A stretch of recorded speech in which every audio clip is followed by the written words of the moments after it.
Em, y un poco lo que vamos a hacer hoy, digamos, es continuar con la parte de antropología física o biológica y vamos a ver ya los especímenes que llevan, digamos, a la línea humana, en cierto sentido, ¿sí? A nivel evolutivo, digamos.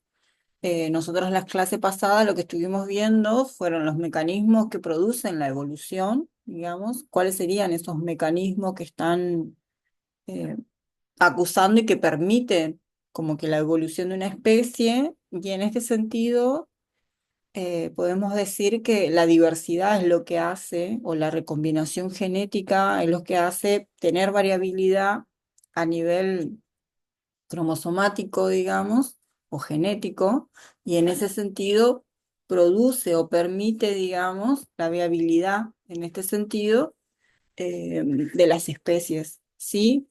Sin variabilidad genética, eh, en cierto sentido, no hay evolución, digamos, ¿sí? ¿Por qué digo en cierto sentido? Porque no vamos a tener a la larga, digamos, descendencia fértil, ¿sí? Entonces, un poco esta es algo que aparece o que está marcado dentro, primero, de lo que encontró Darwin a partir. Recuerden siempre que Darwin, eh, él hizo más que nada observación y clasificación, ¿sí? O sea, se basó en un método comparativo, que el campo, o al principio del siglo XIX era la metodología que estaba trabajándose, o que se tenía en cuenta, digamos, ¿no?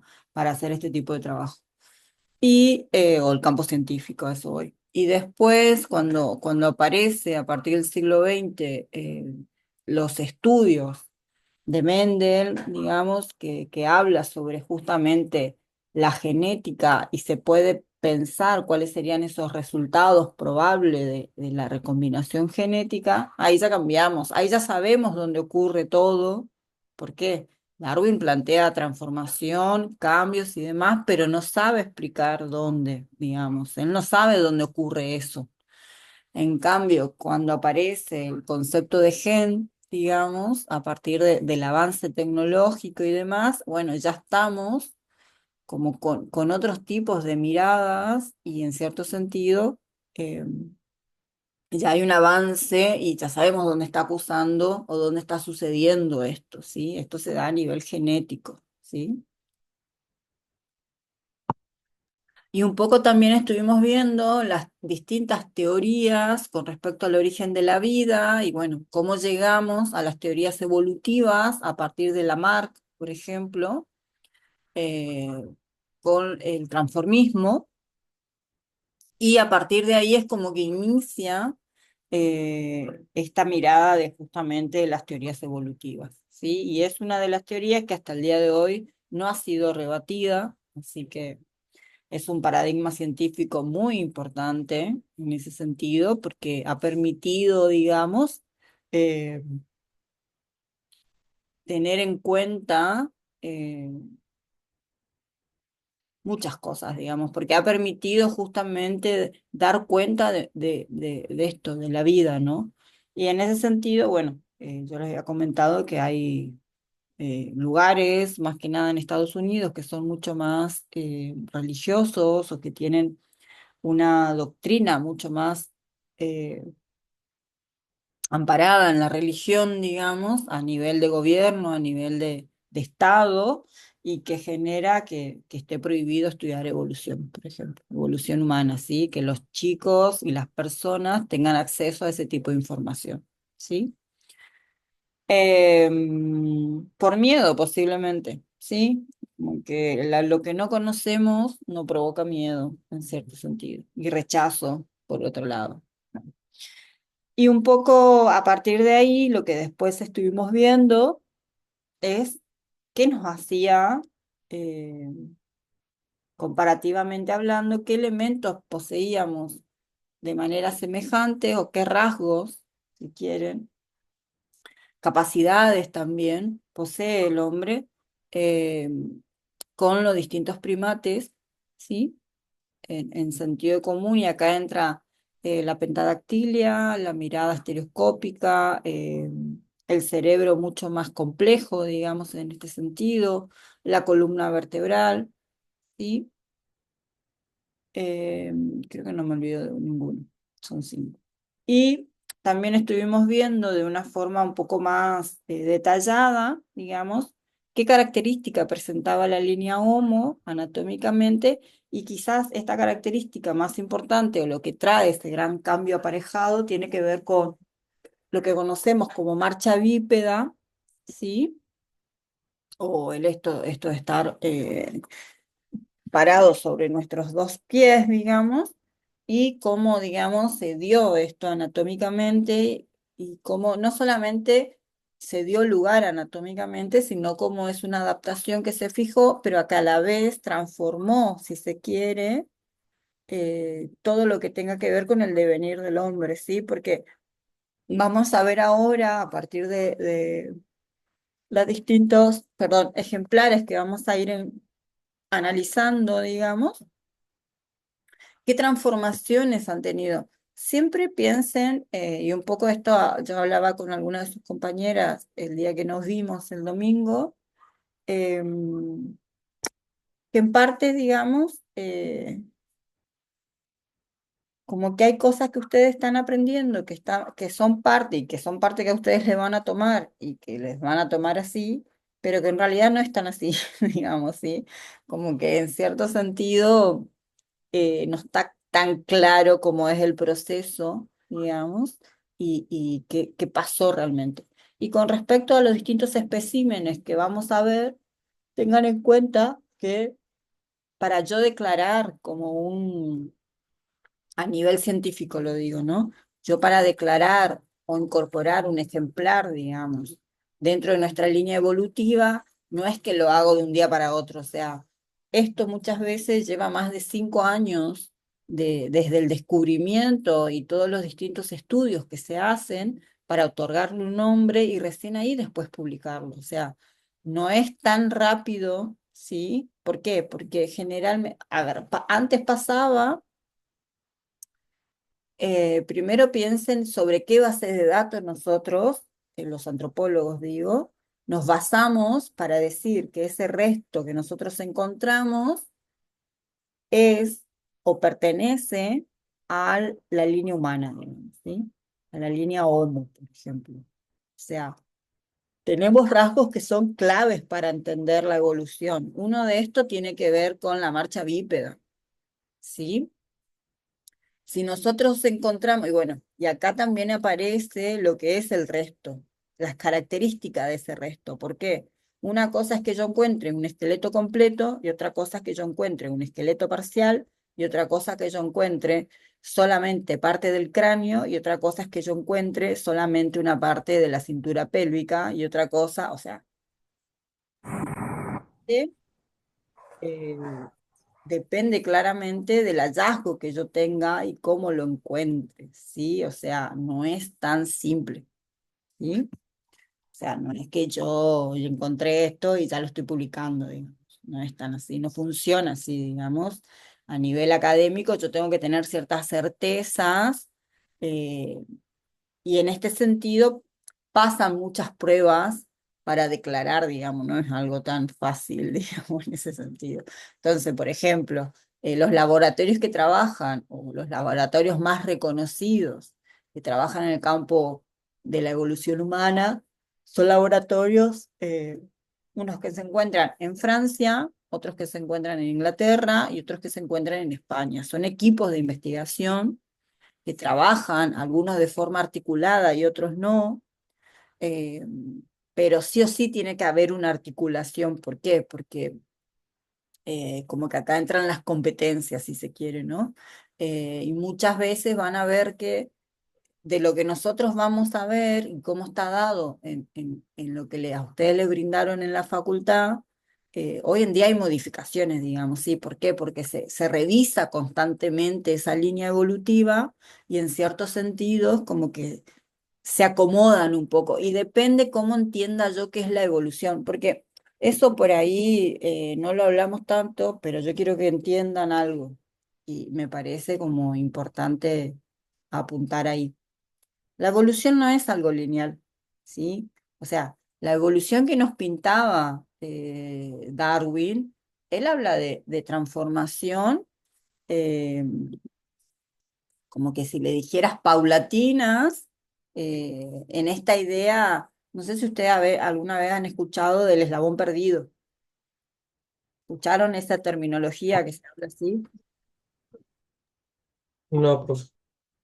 No, No, profe. profe. Cuando dentro del campo de la evolución, digamos, si nosotros pensábamos, fíjense que Darwin, por eso vuelvo siempre atrás, pero para que ustedes comprendan. Darwin planteaba que la evolución se daba por transformación y cambio, pero él plantea una transformación y cambio a corto tiempo y gradual. ¿Qué significa que sea gradual? Es como si fueran los peldaños de una escalera y me voy transformando y voy subiendo. Entonces, la idea es que yo en algún punto entre ese nuevo espécimen, si quieren, y el anterior, o sea, para que tengan una idea, el anterior va a tener rasgos más antiguos y como que el nuevo va a tener rasgos más nuevos, ¿sí? Como que no se parece al anterior. Tiene algunos similares, pero ya tiene una transformación. La idea del eslabón perdido tiene que ver con que yo, entre esa vieja especie y esa nueva transformación, voy a encontrar un espécimen que va a presentar características que mixturan a esas dos, tanto las viejas como las nuevas, por ejemplo. ¿Sí? Eso sería un eslabón perdido. ¿Qué pasa? Dentro del campo de la genética y otros investigadores encontraron que la evolución no es lineal ni es gradual. La evolución es a saltos. ¿Ok? Yo nunca voy a encontrar el eslabón perdido en realidad. ¿Por qué? Esa es una de las interpretaciones porque en realidad tiene una etapa estacional como que queda quieta o es continua, pero después tiene una etapa de gran salto y donde me aparece el nuevo espécimen y no tengo una transición hacia ese nuevo espécimen, ¿sí? O sea, ese eslabón perdido yo no lo voy a encontrar. Bueno, estas son las dos tendencias que hay a la hora de hablar de evolución, ¿sí? Como que unos plantean como una evolución a nivel de saltos y otros plantean una evolución con la mirada de Darwin a nivel de gradual, ¿sí? Bueno, ¿qué pasa? Cuando yo llevo esa interpretación teórica o esa idea al campo, por decirlo de una forma, o a la evidencia, si quieren, que tiene cuál es la evidencia, mis restos, eh, en este caso, algunos protohumanos y los restos que yo puedan encontrar que a mí me evidencien que ese espécimen es parte de la evolución humana, por ejemplo, ¿no? Entonces, cuando voy al resto, me encuentro con que hay rasgos que son como más perdurables en transición, por ejemplo, la marcha bípeda no es algo que sucedió de un día para el otro, digamos, no es algo que ya porque un gorila o un chimpancé ya caminaba erguido, ya se fijó y ya la siguiente camada de bebés ya todos caminaban erguidos. No, no sucedió así, digamos. Como que fue toda una gran transformación que llevó miles de millones de años, porque para que ustedes se den cuenta, ahora vamos a ir viendo un poco esto, Homo erectus, que se llama hombre erguido. ¿Por qué? Por la connotación justamente de que ya presenta una marcha bípeda clara y segura, por decirlo de alguna manera, ¿sí? Como que en lo otros está la marcha bípeda, no es que no, pero lo que tiene Homo erectus es que su locomoción y toda en cierto sentido, su característica más importante justamente provenía de esa marcha erguida y de que en cierto sentido ya estaba fijada y ya estaba establecida de una forma mucho más clara, ¿sí? Y acá entra un poco esta idea de cómo se va dando o cómo se fue resolviendo, si quieren, a partir de los distintos laboratorios y de las revisiones que se fueron haciendo, porque también esto, como que hay una comparación constante, una cosa es el resto que yo encuentro y otra cosa es la genética, por ejemplo. ¿Sí? Entonces, ¿qué pasa? Hoy en día depende cómo encuentre el resto, este resto, ¿en qué sentido? Si está completo, si no está completo, si está semidestruido, cómo es esa conservación, qué estudios le puedo hacer a esa evidencia, digamos, porque a veces no lo puedo someter a muchas cosas porque lo destruyo, digamos. Entonces, como que también a partir de estas cuestiones se empezaron a plasmar, perdón, líneas de investigación distintas con respecto a la evolución humana, ¿sí? Y también hay discusión con respecto a cómo fue realmente la evolución. ¿En qué sentido? Nosotros sabemos o tenemos ya la evidencia, tanto genética como, si se quiere, a nivel de lo que es origen, a partir de justamente de lo que nos plantea que nuestro nacimiento fue en el continente africano, por ejemplo, ¿sí? O sea, ahí fue el hito de la evolución humana.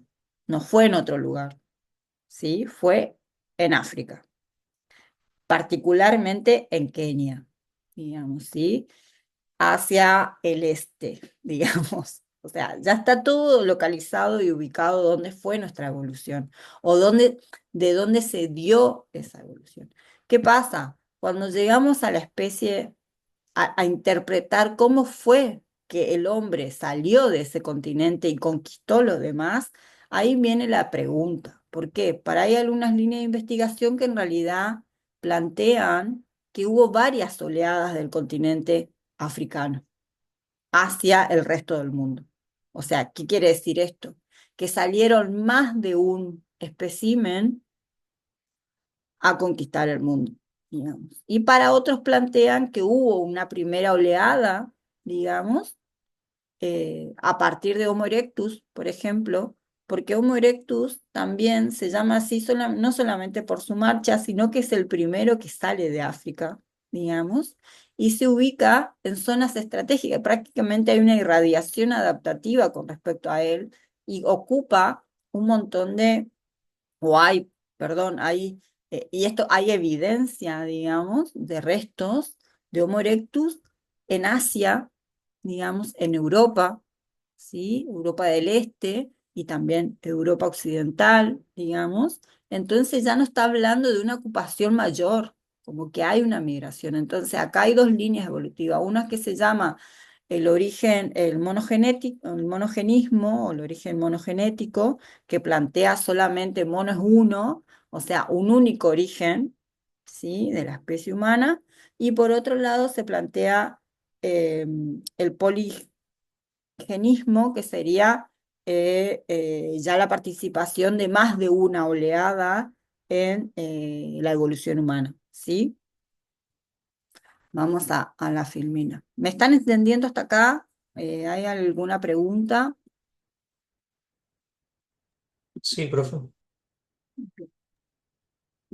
Profe, Sí. entonces no hay, digamos, una teoría, ¿cómo decirlo?, fija, en el No, sentido de que si la evolución es de eslabón perdido o gradual. no, no hay. O sea, para ubicarte, Lautaro, en realidad la del eslabón perdido y la gradual es la misma, ¿sí? Porque lo que plantea esa teoría, si nosotros miramos las ideas de Darwin, así clásicas, él plantea transformaciones como que en un tiempo y se plantea esta idea de como que de lo viejo da lugar a lo nuevo, ¿sí? Pero ¿qué pasa? Entre esa transición de lo viejo hacia lo nuevo tiene que haber como un espécimen que plantee que sea transicional a eso, digamos, ¿sí? En este caso, a partir de lo que fue el descubrimiento de la genética y distintos otros investigadores, digamos, plantean o hay una discusión que en realidad no es tan gradual o sea, no es así tan lineal y tan gradual la evolución, sino que justamente hay como saltos y esos saltos, que son los saltos como si fueran, piensen ustedes como si fueran picos, digamos, evolutivos, deja que esa especie deje de ser eso o con un formato para convertirse en otra cosa. Entonces, esos saltos con esa transformación, digamos, no deja evidencia previa, por decirlo de alguna manera. O sea, yo ya encuentro un espécimen viejo con un espécimen nuevo, por ejemplo, ¿sí? No tengo esa transición que estoy tratando de buscar para explicar cómo fue, digamos. Estas son teorías y son explicaciones que están en boga, por decirlo de una forma, y que tienen que ver también con evidencias que se fueron encontrando, digamos, y que empiezan a plantearse. Y constantemente hay una revisión de la línea humana, digamos. ¿Por qué? Porque hoy en día aparecen cada vez más restos, digamos, que nos están llevando cada vez más atrás, por decirlo de alguna manera, en el tiempo, ¿sí? Pero también tenemos que tener cuidado de eso, porque como que acá las políticas que tienen que ver para declarar un fósil, digamos, y darle entidad con un nuevo nombre y todo y demás, entra en un como unos requisitos de pruebas que son bastantes, como por decirlo, duras. ¿En qué sentido? Yo tengo que estar seguro o segura eh, de que ese espécimen no es parecido a otro, por ejemplo. Entonces, constantemente hay comparaciones. ¿Por qué? Porque capaz sea de una familia de Australopithecus, por ejemplo. Dentro de Australopithecus hay varias especies, por ejemplo. Está el Australopithecus africanus, está el Bosseis y está el Robustos, que esto después, con una nueva nomenclatura y una nueva revisión, se lo llamó Paranthropus, por ejemplo.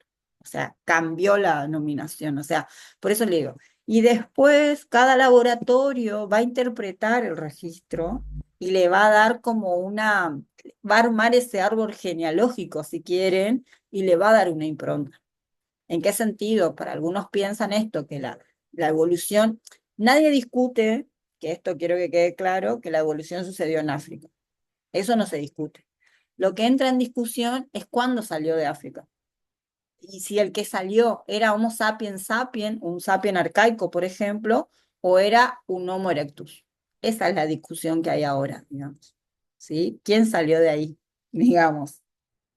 Como que un poco para que lo tengan en cuenta más que nada de cómo se va planteando también esto en el campo científico, porque claramente que esto es interpretación la mayoría de las cosas. Yo quiero que sepan eso. O sea, nosotros los científicos lo que hacemos es interpretar un registro arqueológico más allá de los estudios biológicos que le podemos hacer a esos restos. También tenemos que hacer una lectura contextual de eso, digamos. Entonces, muchas veces es interpretación.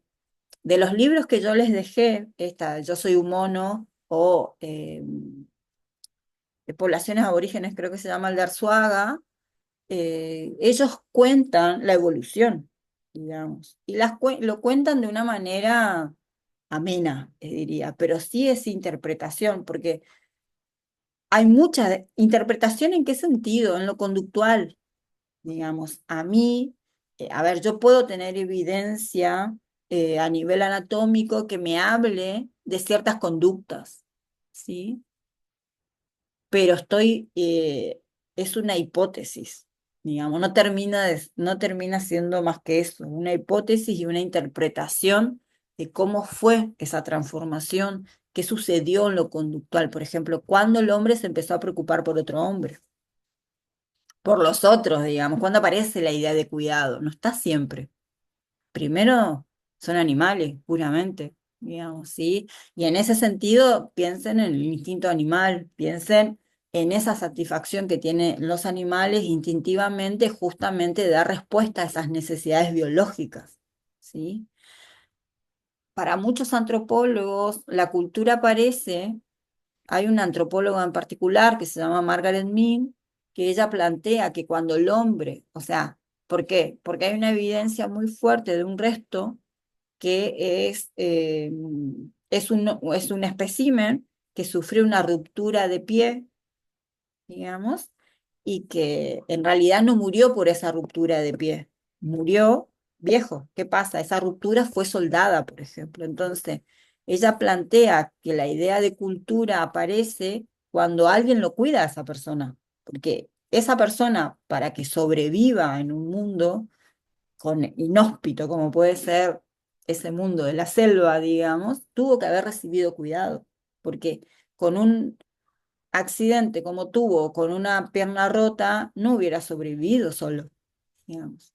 ¿Sí? Entonces, como que el primer rasgo humano que empieza a aparecer tiene que ver con el cuidado del otro, con el que con compartir el alimento, con cuidar, protección y todo lo que conlleva, digamos, ¿sí? Entonces, eso es interpretación también, porque yo a partir de los pequeños datos que puedo encontrar, voy a interpretar qué pasaba conductualmente dentro de eso y también permite entender, por ejemplo, todas las transformaciones que se da a nivel del cráneo, me permite entender cuál tipo de proyección de pensamiento o qué tipo de nivel de inteligencia o qué pasaba, digamos, a ese punto en estos grupos, ¿sí?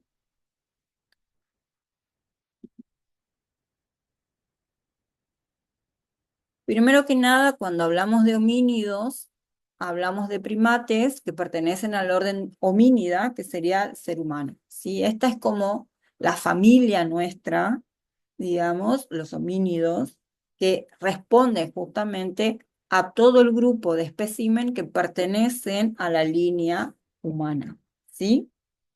Primate es el orden dentro de la clase de los mamíferos y que va a incluir al hombre, a los monos antropomorfos, a los monos del Viejo y Nuevo Mundo y los prosimios. ¿Sí? Es como que primate incluye a todos estos animales que presentan en su morfología características que tienen que ver con la pentadactilia, con la columna vertebral, con las curvaturas, con la visión estereoscópica y con la complejidad cerebral. ¿Sí? O sea, primate incluye a ese tipo de animales dentro del grupo, ¿sí? Y fíjense que nos dejamos afuera a nadie, digamos, de lo que podría ser monos antropomorfos. Si hablamos de monos del viejo mundo y del nuevo mundo, a los monos actuales más que nada. Sí, los monos del viejo mundo serían los orangutanes, perdón, los gorilas y los chimpancés, los gibones, digamos, ¿sí? Y en cambio, los monos del nuevo mundo serían los monitos que nosotros encontramos en nuestra selva, el mono tití y demás. La diferencia que hay entre uno y otro es que los monos del nuevo mundo son mucho más pequeños y tienen cola prensil, ¿sí?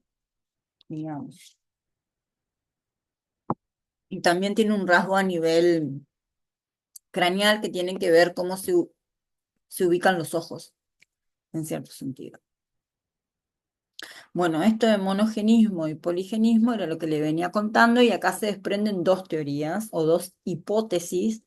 Estas hipótesis lo que plantean es cómo se dio esa eh, distribución, si se quiere, de ¿qué le pasa? Una paloma, de, ay, de la línea Homo, ¿sí? En este caso, esta hipótesis del origen multirregional plantea que los humanos modernos derivan de una especie biológicamente, biológica que emergió, perdón, en África hace 1,8 millones de años. Esta especie fundadora sería Homo erectus, que esta se expandió por África hacia Europa. Esto era lo que yo les decía. No sé qué le pasa a una paloma que está acá y me va a hacer un lío. Bueno.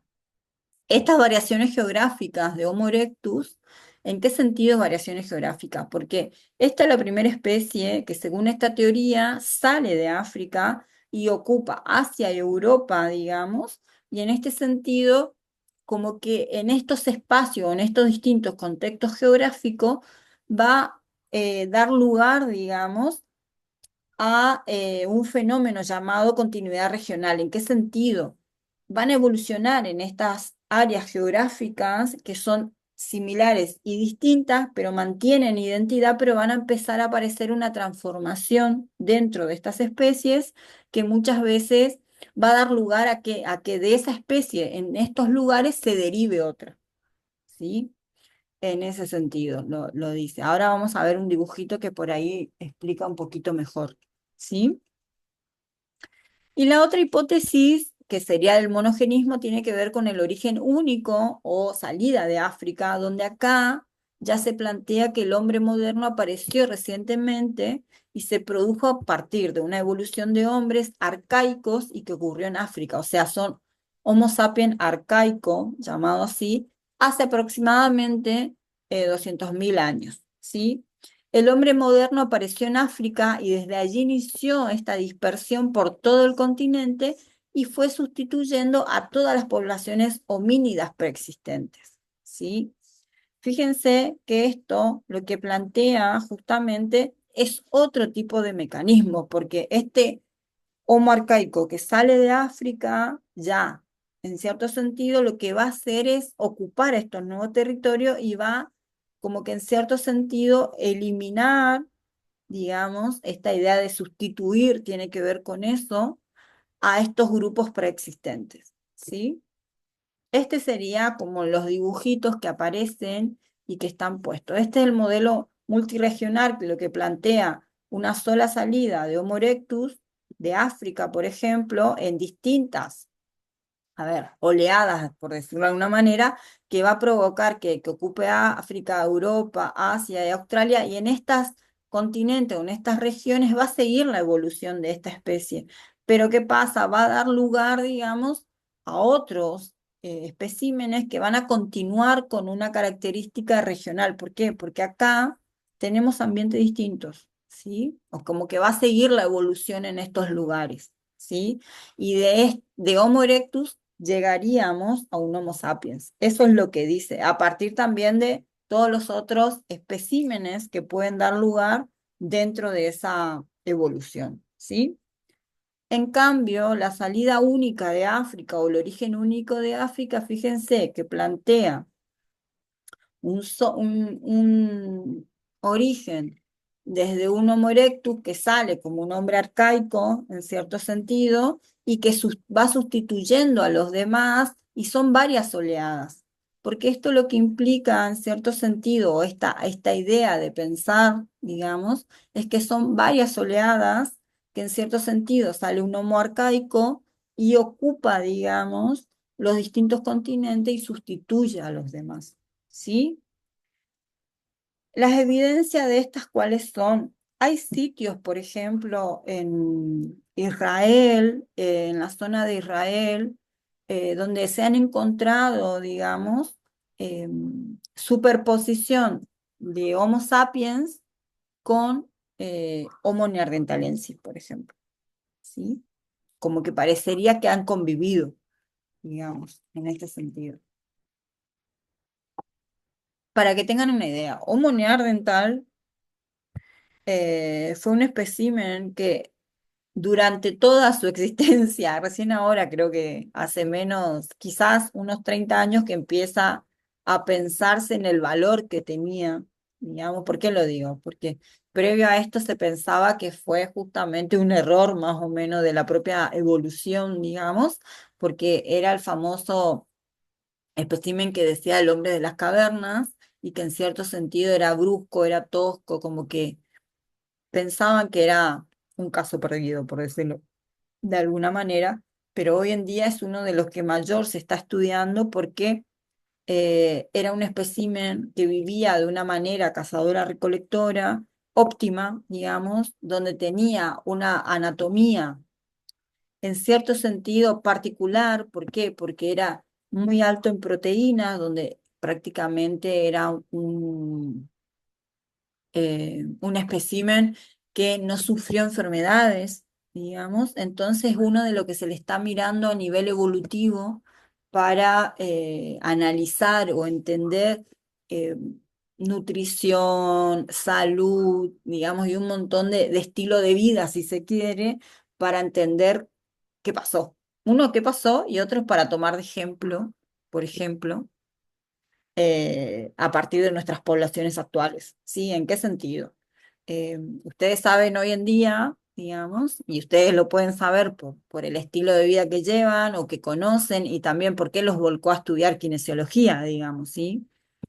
¿En qué sentido lo digo? Hoy el hombre está mucho más sedentario, tiene mayor tipo de dolencia a nivel corporal, que son, ¿qué? Respuesta estas dolencias que tienen vienen de su estilo de vida, digamos, de sus trabajos posiblemente, a veces de la mala ergonomía que utilizamos a la hora de trabajar, por ejemplo. Hoy nosotros estamos quizás la mayor parte de nuestro tiempo sentados frente a una computadora, pero siempre estamos sentados, ¿sí? Y acá y esa ergonomía no es utilizada, tenemos mala postura, tenemos problemas a nivel deformaciones de la columna, por ejemplo, que esto lleva a deformaciones de las pisadas, que lleva también a otros tipos de patologías, si quieren. Bueno, y todo eso tiene que ver cómo nosotros vivimos, digamos, ¿sí? En ese sentido. Entonces, un poco estudiar cómo vivían muchos de estos grupos o de un grupo de espécimen nos permite entender, digamos, qué tipo de vida tenían y cuál era, por qué. Homo neanderthalensis tiene esta particularidad que no tenían enfermedades, digamos. Y es algo eh, que en cierto sentido, a ver, siempre se discute con respecto del campo nutricional también, no solamente eso. Bueno, ¿qué tipo de nutrición eres la óptima? Fíjense que se habla de dietas cazadoras recolectoras o también, bueno, ¿qué pasó con la agricultura, por ejemplo? Al llegar la agricultura, evolutivamente, el hombre como que no es que se tira a la deriva, sino que simplemente deja de moverse como se movía, digamos, y la mayor ingesta lo hace a partir de carbohidratos, que pasa a ser, digamos, su punto más fuerte. Y en este sentido hay un relicto evolutivo, por ejemplo, entre cazadores-recolectores y agricultores, donde pasar de un cambio de dieta lleva a que nosotros perdamos altura, por ejemplo. ¿Sí? ¿Por qué? Porque la dieta cambia y ya quizás eh, el desarrollo genético no es óptimo, digamos, ¿sí? Entonces perdemos altura, o sea, y perdemos importante la cantidad de, como que lo que es esa gran transformación, ¿sí?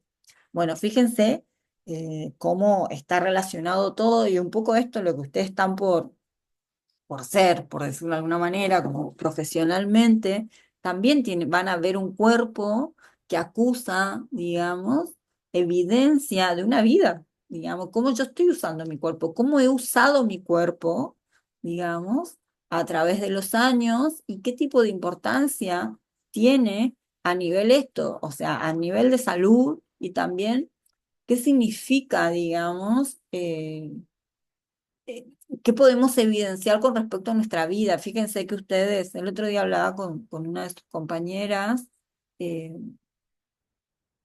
que lo interesante que es ver, digamos, por ejemplo, que claramente las regionalidades o lo que nosotros podemos entender, no todos, a ver, todos tenemos la misma capacidad, claramente. Esto es lo que nos enseña la biología, digamos. Nuestro cuerpo anatómicamente tiene el mismo origen, tiene el mismo proceso de crecimiento, por decirlo, ¿no? Entonces, genéticamente hablando. Entonces, digamos, lo que hace que estas transformaciones muchas veces se dé o se piense, tiene que ver justamente los contextos en los cuales vivimos. O sea, el ambiente presiona, funciona, está ahí, digamos. O sea, no es lo mismo.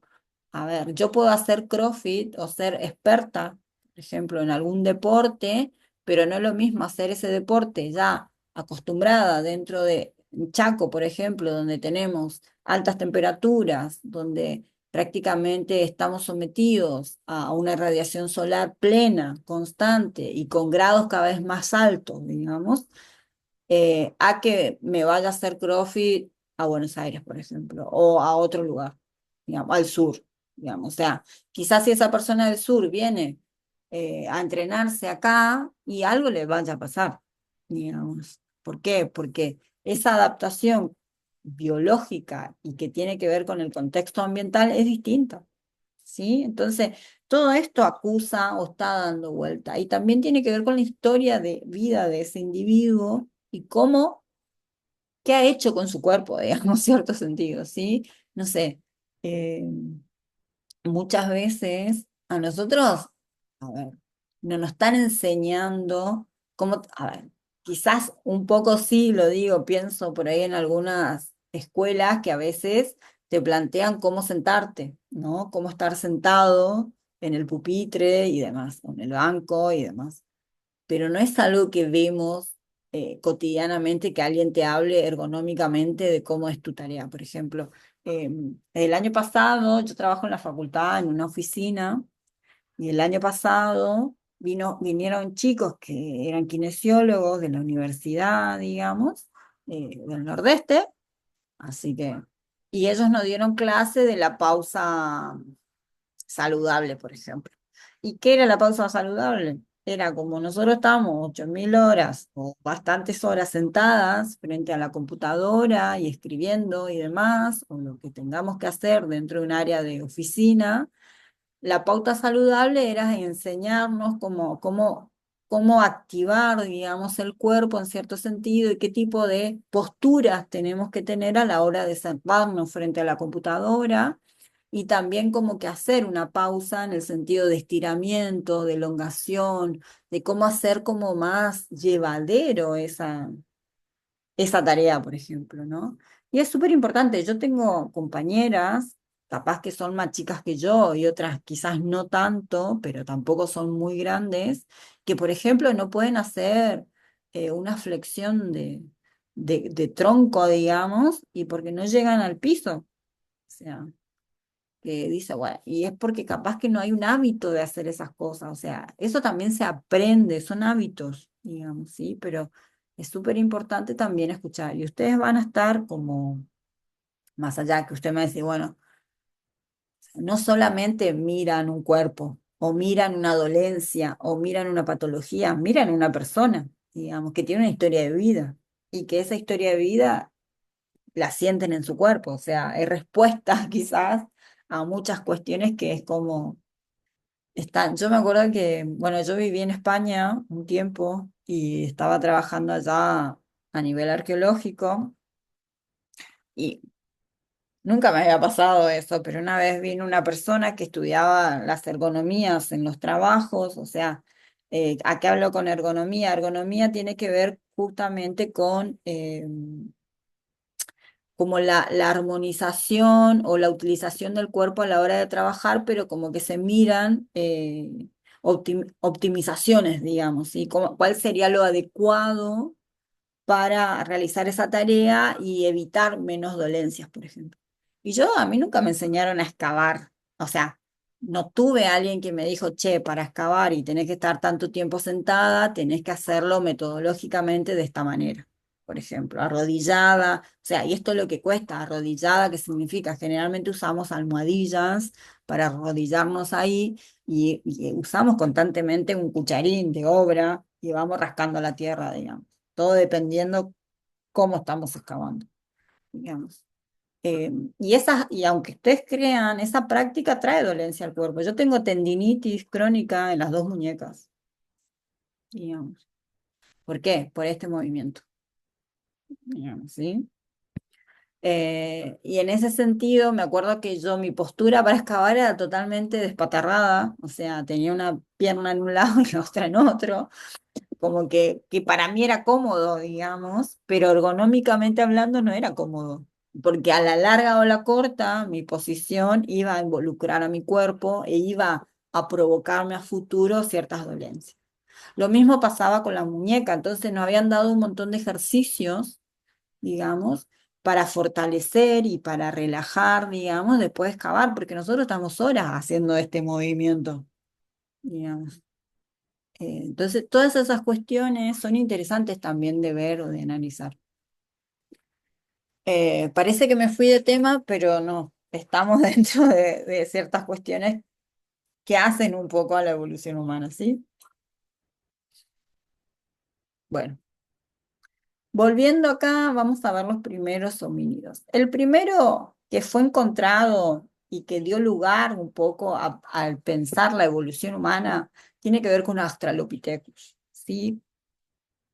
Australopithecus, digamos, es uno de los especímenes, en este caso se la conoce como Lucy, a la primera espécimen es una mujer, digamos, es una hembra, que fue encontrada, digamos, por el equipo de Johansson en África.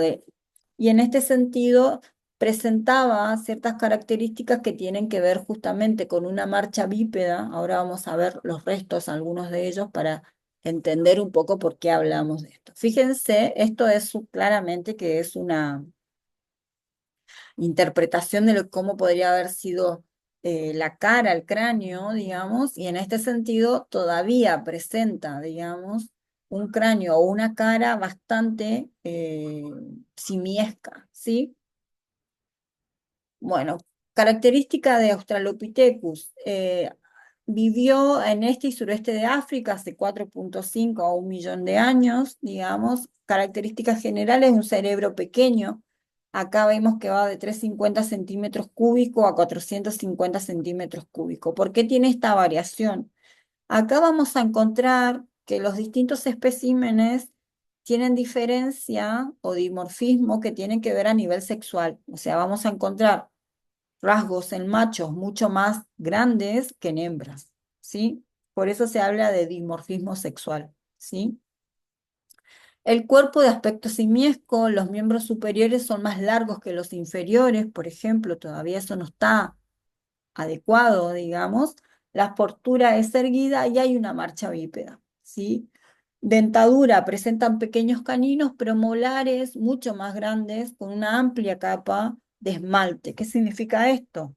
Que la dieta todavía no había cambiado del todo. O sea, acá presentaba, digamos, unos molares que eran machacadores, eran trituradores, ¿sí? O sea, que la dieta posiblemente era, si bien hay una tendencia a ser omnívora, primero que nada era puramente de frutas, de frutos secos y de vegetales, digamos, pero con la incorporación a veces de pequeños insectos, ¿sí? Acá vamos a encontrar que estos se van a dividir en dos grupos que tiene que ver con la zona de África que ocuparon, ¿sí? Los Australopithecus robustos, que estos Australopithecus robustos después se van a llamar Paranthropus, ¿sí? A ver, esto que yo les estoy hablando tiene que ver para que ustedes comprendan, pero no hay, o sea, creo que ustedes lo tienen como Australopithecus. Y Australopithecus bossei, que es mucho más como grácil en este sentido. Los africanos van a ser mucho más ligeros. ¿Qué significa esto? Que tienen un tipo de anatomía que los alinean mucho más con la línea Homo, ¿sí? Fíjense, esta es Lucy, lo que está de color hueso o marrón es lo que se encontró del esqueleto, por eso, ¿qué pasa acá? Fíjense, todavía de cráneo no está completo, sino que se encontraban las estructuras mandibulares inferior, parte del supraoccipital supraorbital, perdón, en ese sentido, y parte de lo que es el cráneo frontal. En este sentido, ¿qué pasa? Desde su esqueleto, fíjense cómo está puesta la cintura pélvica y la relación de la cabeza del húmero, del fémur, perdón, con la propia, acá vemos que hay una marcha bípeda, porque esta diagonalidad, digamos, que presenta, nos permite entender que hay una marcha bípeda, ¿sí? En este caso que se encuentra a mi derecha, este espécimen es un Paranthropus llamado o Australopithecus robustus, perdón. Estos vivieron en el sur de África, ¿sí? ¿Qué particularidades tienen? Fíjense lo que es esta cresta sagital, digamos, y lo que es estas mandíbulas, son gigantes y tienen un mayor como que tiene unos dientes mucho más grandes y gruesos. ¿Por qué? Porque este espécimen en particular tenía una dieta o la zona en la cual vivía había, digamos, muchas gramíneas duras. Entonces, esta cresta sagital era preponderante. ¿Por qué? Porque permitía la inserción de la musculatura del macetero, que era el que movía la mandíbula. ¿Sí? Entonces, como que era una estructura o era algo característico de este espécimen, ¿sí?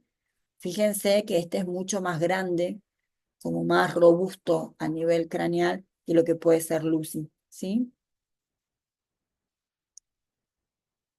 Pasando a la línea Homo, el primero que vamos a encontrar es Homo habilis, llamado así porque era el hombre hábil, digamos. ¿Qué significa esto, digamos?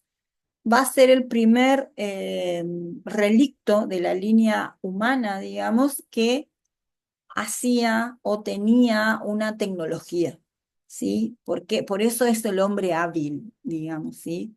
Eh, Porque empezamos a encontrar tecnología, digamos, o algún tipo de instrumento básico, ¿sí? En este caso, eh, Homo habilis ocupó todo lo que es el este africano, de 2 a 1,6 millones de años. Todo esto es aproximado, ¿sí? A nivel de características generales, presenta un tamaño cerebral de 600 centímetros cúbicos. Esto es importante porque van a ver que a partir de los distintos restos que vayamos viendo, ese cerebro va a crecer. O sea, va a ir aumentando en centímetros cúbicos. Y es interesante ver esto. Lo mismo que la estatura. Acá estábamos hablando, bueno, acá no está la estatura, pero tenían 1,20 m, 1,50 m como máximo, ¿sí? Acá ya estamos hablando de, bueno, de 1,20 m, de 1,30 m. Hay dimorfismo sexual presente, esto es lo que él planteaba, digamos, hay diferencias anatómicas a nivel por ahí de tamaño de los huesos, de forma más grácil, entre machos y hembras, ¿sí? Hay una dieta mayormente omnívora y hay una tecnología modo uno llamada así porque era piedra lascada. ¿Qué significa la piedra lascada? A ver si esto es la piedra lascada. ¿Qué significa? Que las piedras o los cantos rodados eran partidos, digamos, y esto presenta un filo natural.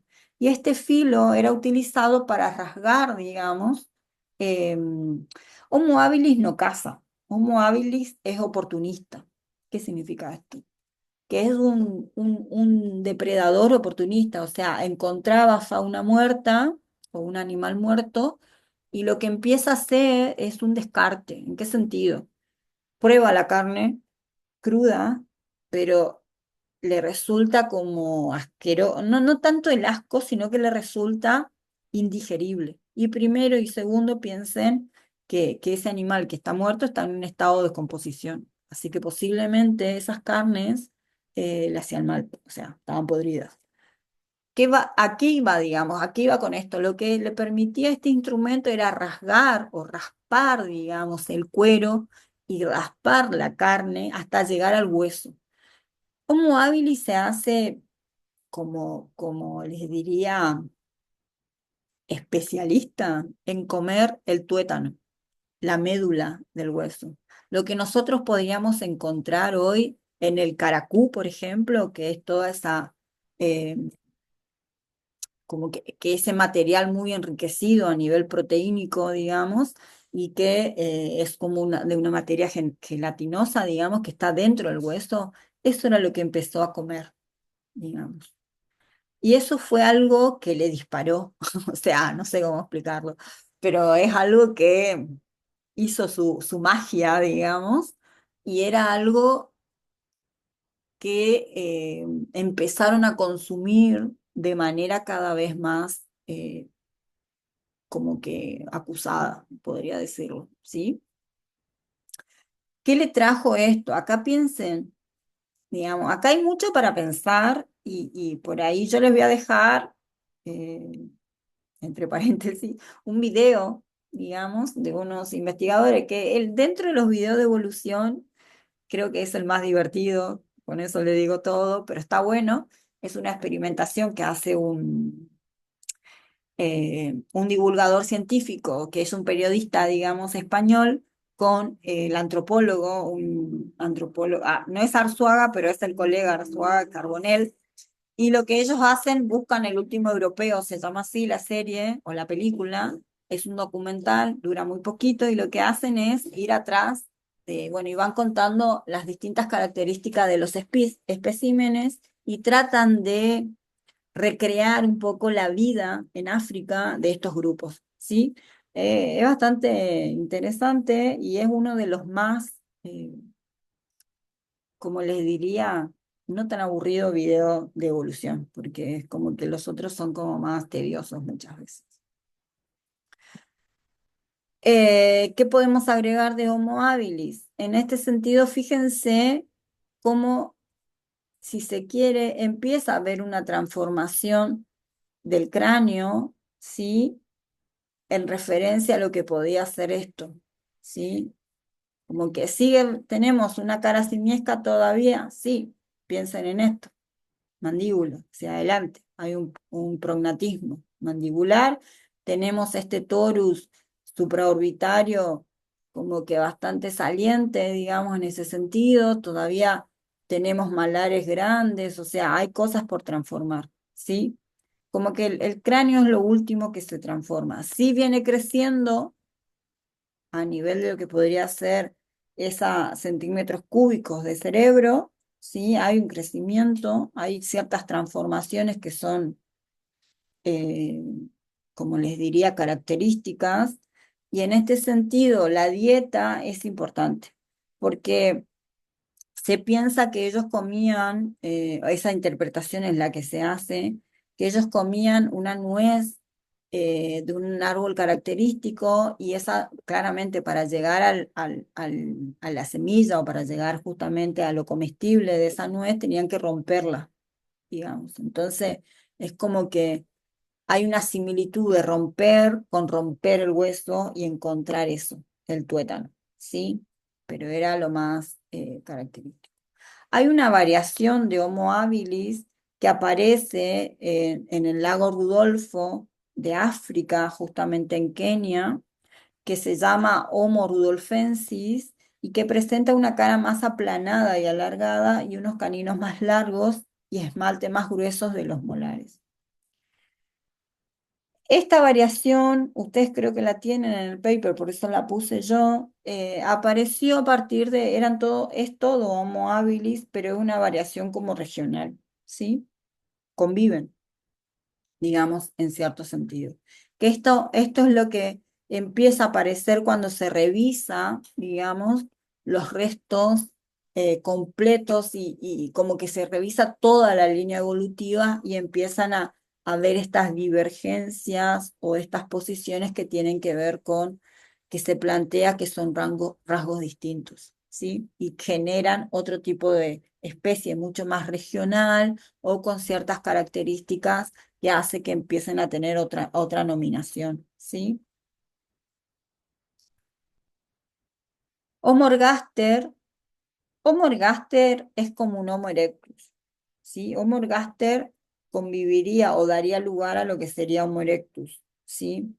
En este sentido, fíjense que el lugar en que se halla Homo ergaster es en Kenia, en África, 1,8 a 1,2 millones de años, el periodo de vida, digamos. Tiene una cara mucho más corta y hay una apertura nasal mayor. Esto tiene que ver porque se plantea por qué. Y esto se plantea también. Un torus bastante prominente, como un alero, parece. La apertura nasal mayor era porque se planteaba un poco que cambia la respiración. O sea, hay una mayor inhalación, digamos, de aire, entonces en ese sentido hay una amplitud de las fosas nasales, ¿sí? Fíjense esa capacidad craneana de 750 a 1.250 centímetros cúbicos. Fíjense cómo cambia. Acá estábamos hablando de 600 centímetros cúbicos. Sí, acá ya estamos en algo bastante interesante, por decirlo de alguna manera. Se dispersó por toda Asia, Homo ergaster. Y en este sentido hay una tecnología de modo 2 que son bifaces. ¿Qué sentido? Acá Homo habilis solamente hacía esto. Partía la roca en dos y utilizaba el filo. Homo ergaster ya va un poquito más allá. Empieza como que a tallar la piedra. Empieza a proyectar. Un morgaster sigue siendo no un habilidoso cazador, sino que sigue estando en esa idea de eh, de oportunista, digamos, ¿sí? O sea, empieza a como que equipararse y aprender un poco estrategias que tienen que ver con la casa, ¿sí?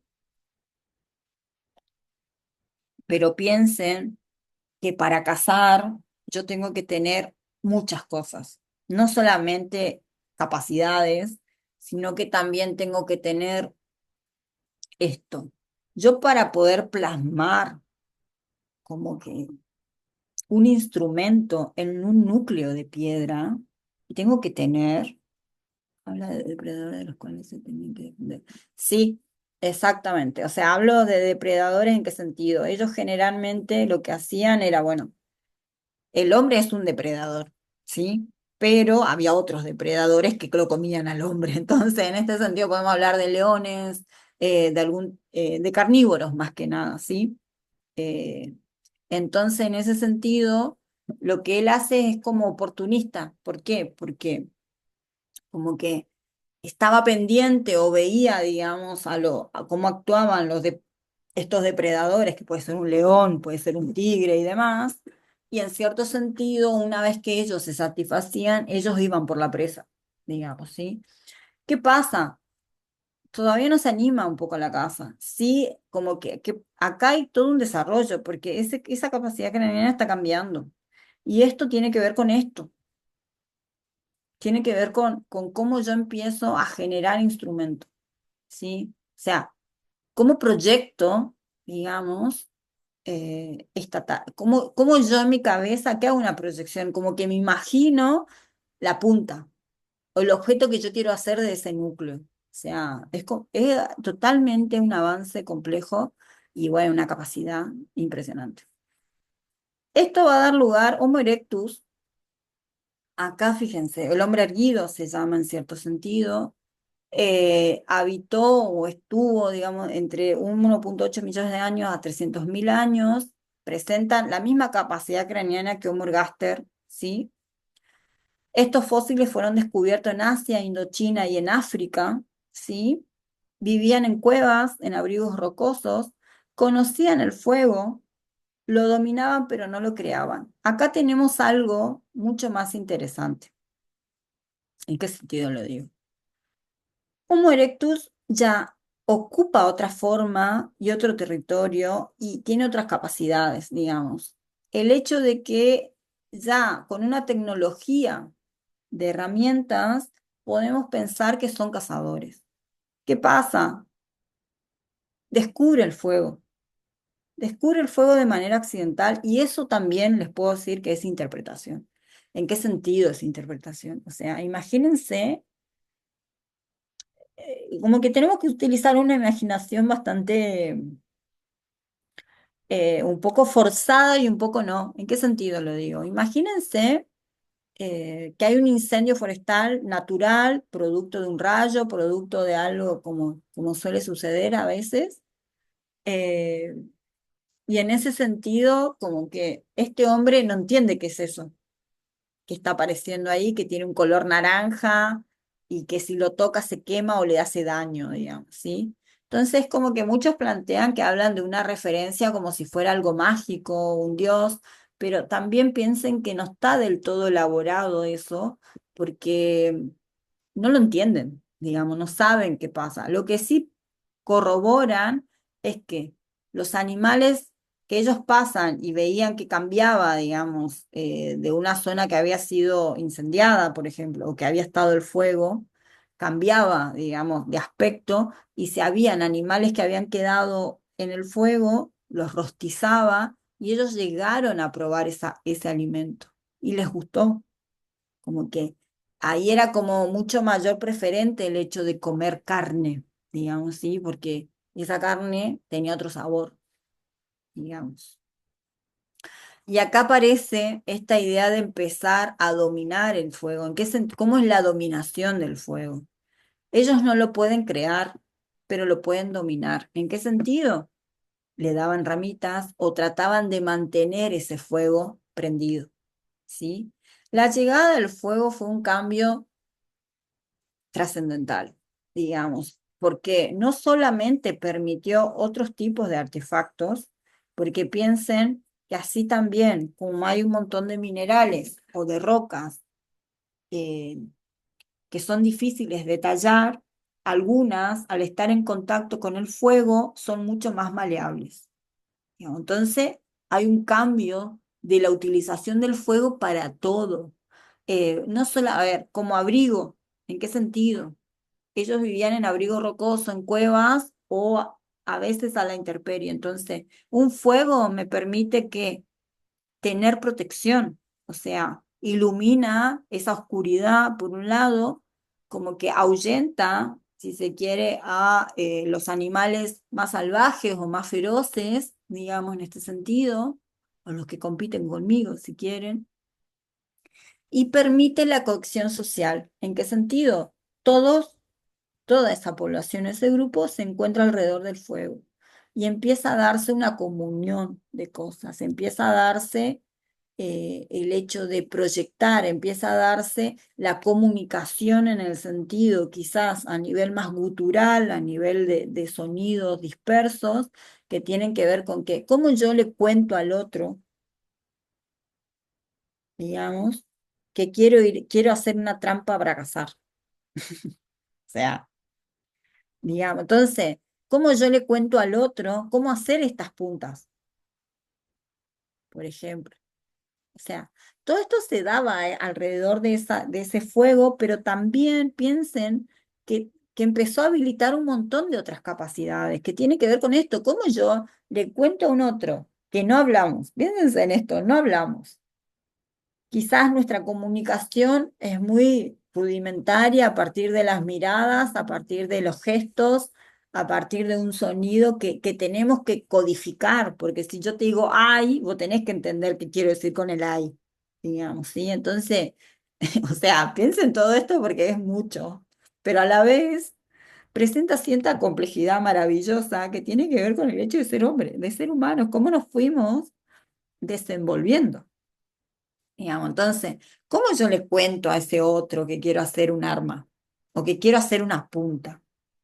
Digamos, como que todo esto, o cómo yo le cuento, o qué, cómo le digo que, por ejemplo, este material se trabaja mucho más fácil que este otro material. Digamos. Todo eso se daba en esa comunión. ¿Sí? Acá tienen un poco cómo fue esta transformación, si se quiere, de lo que tenía que ver la marcha bípeda, por ejemplo, ¿sí? Que tiene que ver justamente con esto. Acá sí vamos a ver que cambia anatómicamente en qué sentido. Estos brazos o los miembros superiores se empiezan a cortar y lo que crece son los miembros inferiores, digamos, ¿sí? En ese sentido.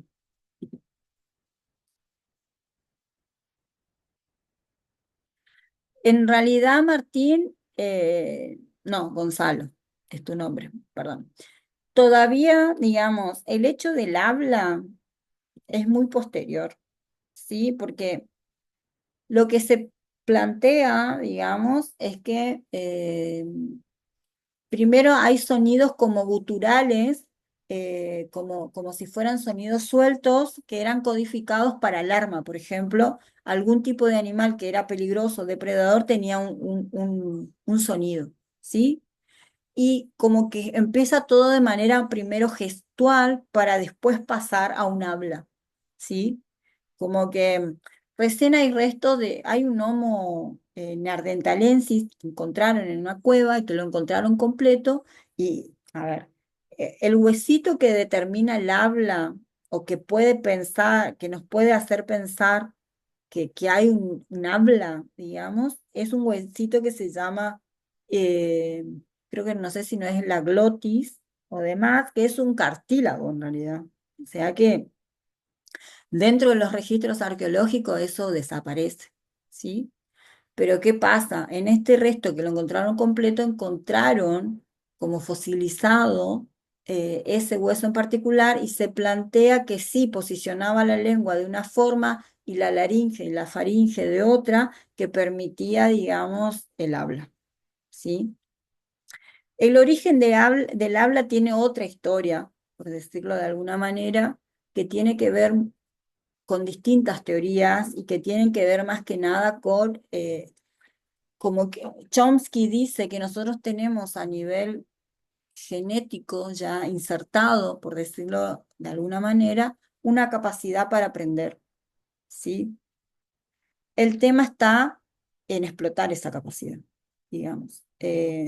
Vieron que los bebés, cuando tienen una edad, porque compararon unos bebés de chimpancés con unos bebés humanos, y van a ver que el bebé, cuando tiene, antes de llegar al año, si se quiere, presenta, digamos, esta capacidad que él puede, o sea, se puede atorar. ¿Por qué? Porque el canal donde va, entra la leche, por ejemplo, es también en el cual respira, digamos. Entonces, no está la división todavía planteada, digamos, para que no se ahogue.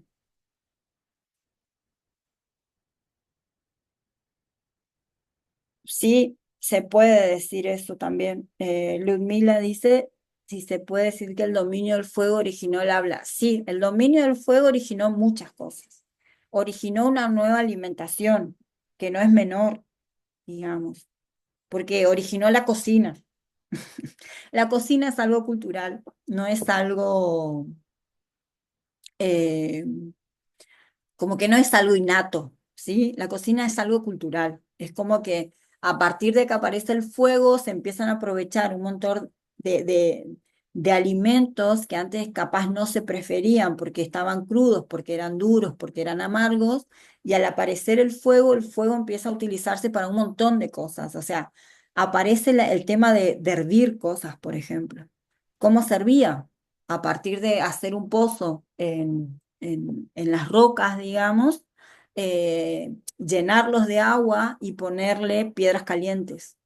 Esas piedras que habían estado en el fuego empezaban a hacer ebullición en el agua, digamos, y la hervían. Entonces ponían cosas para cocinar. O sea, hay toda una exploración, pero ese campo de exploración no solamente, o sea, acá fíjense que hay combinación de cosas. Sí, hay factores que se empiezan a combinar, como que uno permite dar respuesta al otro, si se quiere. ¿En qué sentido? Ese cerebro, ¿por qué empieza a inventar cosas? Porque está activo, digamos, empieza a aparecer otra cosa. Y acá también empieza un medio de comunicación que sería no el habla específicamente, sino todo lo que tenga que ver con eso. Volviendo un poco a esta explicación que estaba dando, los bebés se ahogan porque todavía eh, no está permitido, digamos, o no está hecha esa división necesaria que justamente impide porque donde entra la leche entra el aire, digamos, ¿sí? Por ejemplo. ¿Qué pasa? Al año, a los 2 años, hay todo un crecimiento, hay una transformación de la faringe y la laringe que se posiciona de otra manera, se baja, digamos, y el que se baje permite, digamos, que se empiece a modular las cuerdas vocales, ¿sí? Que hay, pero esto es una capacidad humana. ¿En qué sentido digo capacidad humana? Todos lo poseemos. Vieron que acá hay teorías que plantean, no sé si escucharon, pero supuestamente dicen que hay un umbral de aprendizaje de una lengua. ¿Sí? Ese umbral de aprendizaje es hasta los 13 años para algunos, otros entre los 11 y los 13 años. ¿Qué significa este umbral? Es como que la capacidad de ese niño tiene ese tiempo para aprender un lenguaje, como que le resulta más fácil, porque hay una plasticidad. Después de eso ya no. Por eso, como que por eso se plantea o se ha promocionado el estudio de otro idioma, no de la lengua madre, sino de otro idioma en particular, como puede ser inglés, francés, lo que fuera, a partir de que son chiquitos, digamos. Como que estudiar un idioma aparte. ¿Por qué? Porque son más plásticos. El cerebro es mucho más plástico y puede, digamos, y tiene esta capacidad también en esa estructura, digamos, que permite, digamos, una mayor agilización de eso, por ejemplo. ¿Sí? Son teorías, es interesante verlo. Hay casos, a ver, eh, hay casos donde se hicieron experimentos humanos, accidentales o no, que tiene que ver con que, por ejemplo, encontraron una niña en los 70 que estaba siendo que había sido maltratada por sus padres, había sido encerrada, digamos, de bebé, la habían encadenado a una sillita, digamos, y ella cuando la encontraron tenía 11 años y no hablaba, por ejemplo. Parecía un monito, digamos, en ese estado salvaje. Y el tema es que generaron todo un equipo interdisciplinar de científicos que empezaron como que en cierto sentido era el experimento humano prohibido, digamos, porque al encontrar esa niña, digamos, de 11 años que tenía incapacidad de hablar, justamente era probar la teoría de Chomsky, que decía que había un umbral, digamos. Y a esa niña le costó un montón hablar, digamos, decía palabras sueltas y le costó todo, porque piensen que acá había no solamente quizás un retraso madurativo producto de una desnutrición o producto de un montón de vulnerabilidad, consecuencia de una vulnerabilidad, digamos, en este sentido, en donde todas las capacidades de esa niña como que no iban a alcanzar un óptimo, pero sí la idea era que pudiera desenvolverse. Y ella aprendió palabras sueltas, por ejemplo, pero se le enseñaba como se le enseñan en los experimentos de ciertos chimpancés que quieren que hablen, digamos, por ejemplo, con tarjetas, bueno, todo un proceso como distinto para que pudiera comunicarse. Eso fue un caso emblemático en Estados Unidos porque en cierto sentido eh, planteaba esto de que quizás no era algo intencional, o sea, intencional en qué sentido, que sea tomado por la ciencia como como para poder ayudarla, digamos, pero a la vez estaba en esa situación donde era un experimento humano, digamos, ¿sí?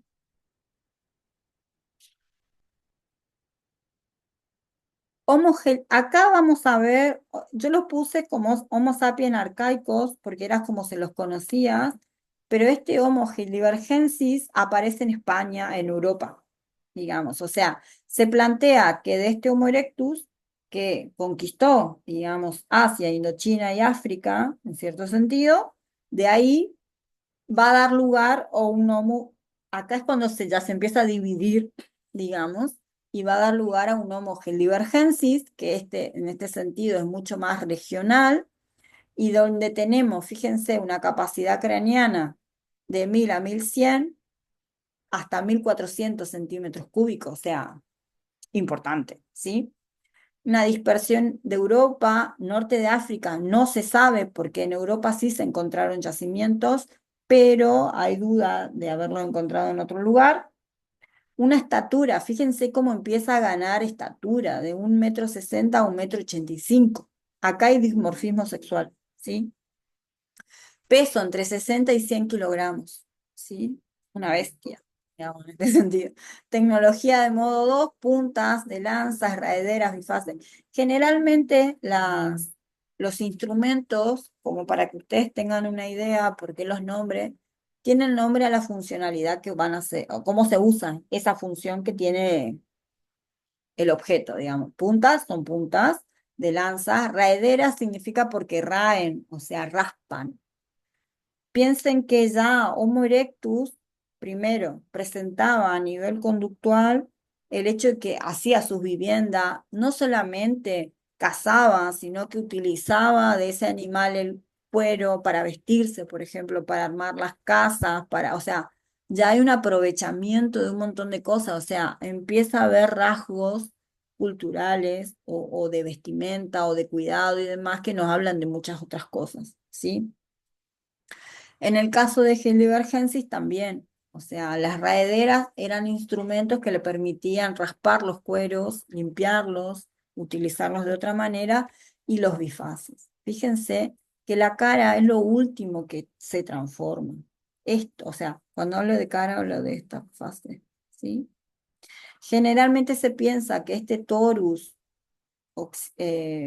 supraorbitario se debe, digamos, al clima en el que habitaban, digamos, a la zona o las variabilidades que aparecía a la hora del ambiente en el cual estaban, ¿sí? Homo sapiens neanderthalensis, este es para mí uno de los mejores especímenes. O sea, me gusta más que todo. Tiene una característica, fíjense, habitó entre 150.000 a 30.000 años en Europa y Asia Occidental. En Europa, todo lo que tiene que ver con zonas costeras, Gibraltar, por ejemplo, al sur de España, límite ya con África, digamos, y toda la zona del Mediterráneo, si se quiere, en las cuevas que se encontraban en ese lugar. Tiene una capacidad craneal de 1.200 a 1.750 centímetros cúbicos, tenía una marcada anatomía, brazos y torsos grandes, era robusto, digamos, aspectos culturales, rituales funerarios. ¿En qué sentido? Aparecen personas enterradas con ajuar, digamos. Acá hay el cuidado de los muertos, o sea, empieza una complejización mucho más marcada de los rituales y de lo que significa el otro, si se quiere, ¿no? De cuidado. Entierro, dominación del fuego. Neanderthalensis creaba el fuego, hacía fuego, lo dominó, ¿sí? Hay una cocina y un aprovechamiento de animales para vivienda. ¿Cocina en qué sentido?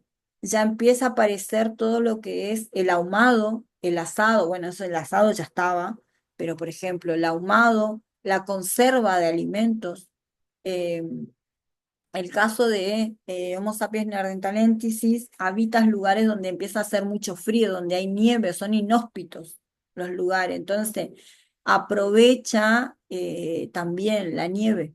Empieza a ser, digamos, secado de carne, por ejemplo, o sea, para mantenerla todo el tiempo. O sea, empieza a haber un montón, el congelado, congelar carne.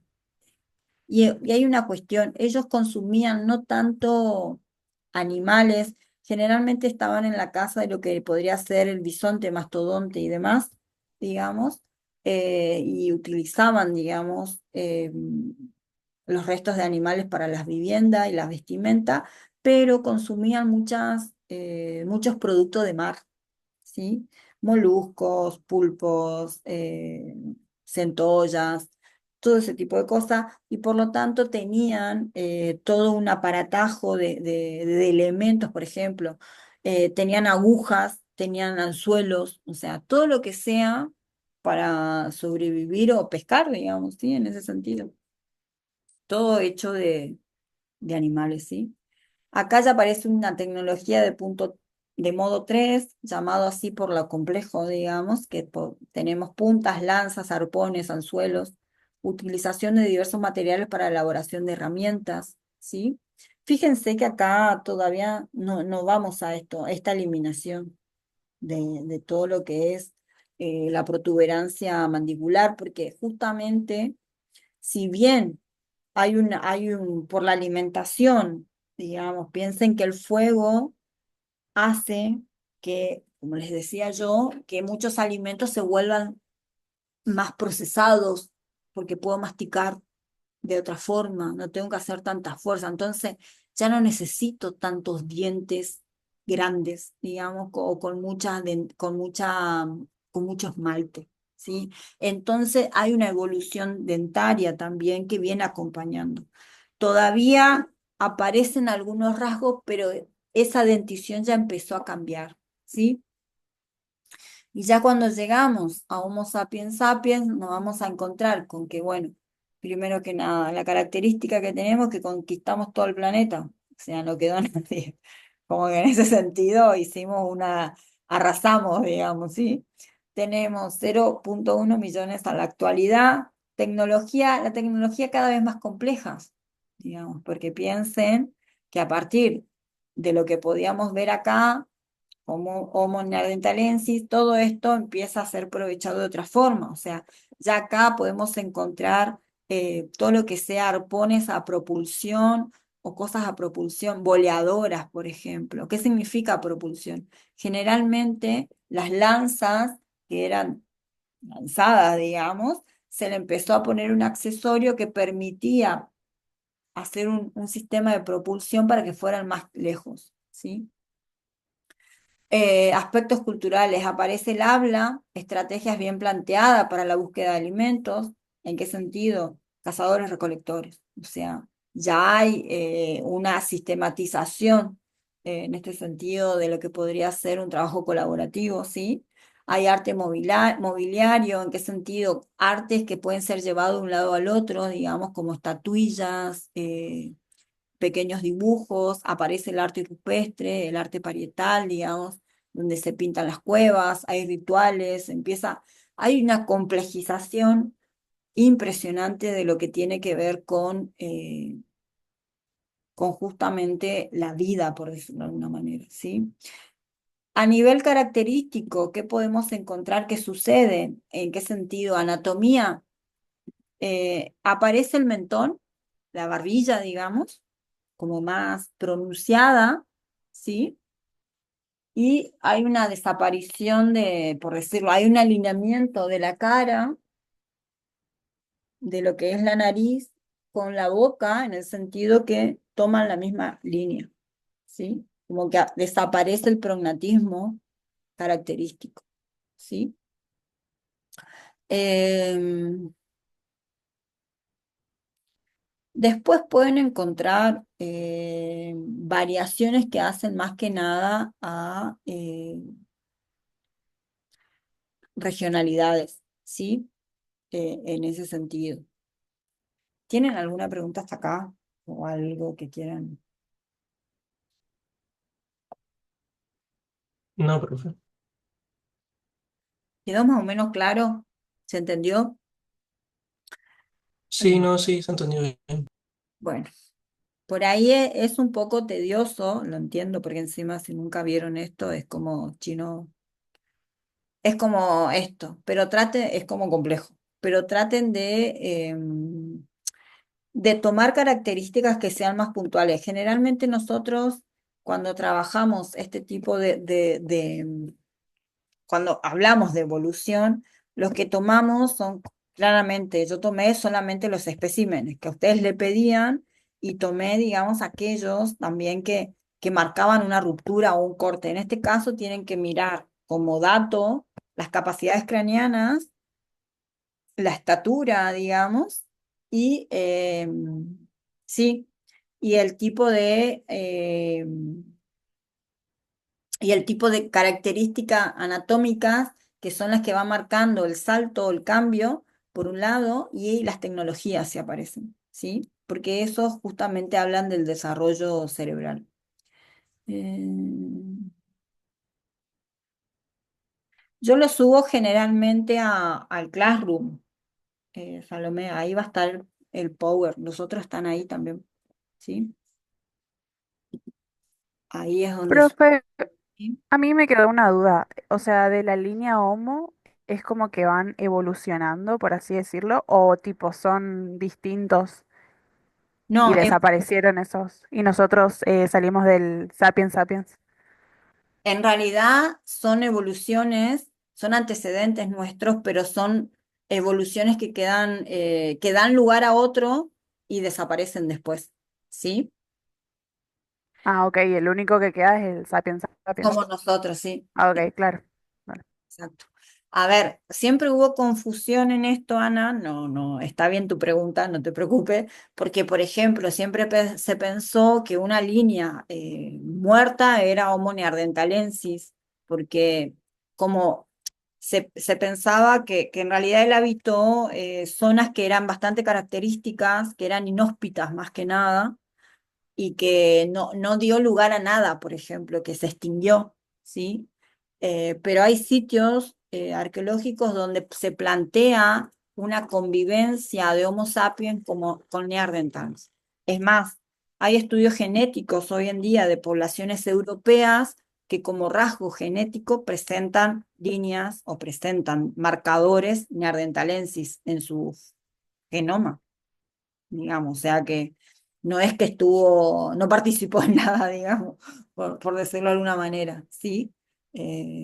Como que eso también es interesante. Hoy en día la tecnología, los estudios genéticos de poblaciones permiten evidenciar también estos rasgos desde otra forma o de otra manera, como cómo son esos ancestros y qué pasa, digamos, porque las poblaciones europeas, por ejemplo, eh, bueno, ya todo lo que fue con la salida ya la salida de Homo sapiens sapiens de África es cazadora-recolectora, ¿sí? ¿En qué sentido lo digo? Ya sale cazador-recolector, digamos. Ustedes vieron la era de hielo, la uno, la 2, la 3, pero la primera que habla de justamente esa megafauna, digamos, porque eso no son dinosaurios, ¿sí? Son megafauna. ¿Qué significa? Como que producto de los cambios climáticos hay una pequeña edad de hielo, que es esto, que se congela como el territorio, digamos, en cierto sentido. Esto va a permitir, digamos, que los mares se retrotraigan, digamos, y como que hay una población de cazadores-recolectores que cruza el estrecho de Bering y entra al continente americano, digamos, y es las teorías de poblamiento, ¿sí? Son conocidas como teorías de poblamiento americano. En este sentido, lo que ustedes pueden ver en la era de hielo es, vieron que era el bebé que se había perdido y que ellos están buscando a los humanos. Bueno, esos humanos son Homo sapiens arcaicos, son, digamos, en este sentido es como que son cazadores-recolectores, pero les diría que son un poquito neandertal, ¿sí? En cambio, si ven, o sea, si ven la otra película que son los Groot, ¿vieron los Groot? Ellos son, por ejemplo, ellos son Neandertal, el chico es Homo sapiens sapiens. En esa película, que es dibujito, se puede evidenciar, digamos, ese salto cualitativo que presenta el Homo sapiens con respecto a lo que sería un neandertalensis, ¿sí? ¿Por qué? Porque justamente la forma en que viven, la forma en que resuelven, bueno, está muy exagerado claramente los Neandertal porque se plantea como que eran esto, que eran tosco, bruto, todo y que no, como que no modulaban, y en cambio vieron que el chico es como, no sé si vieron la película, pero el chico es mucho más como pensante parece, o razonal, digamos. Eh, Tiene un raciocinio bastante interesante y bueno, y esa sería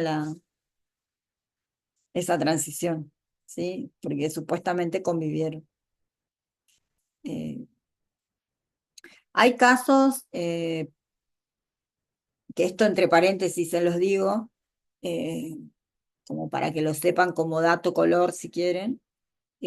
Hay casos eh, más regionales o más particulares, por ejemplo, en España hay dos sitios emblemáticos, que uno es en Atapuerca, eh, que es en Burgos, digamos.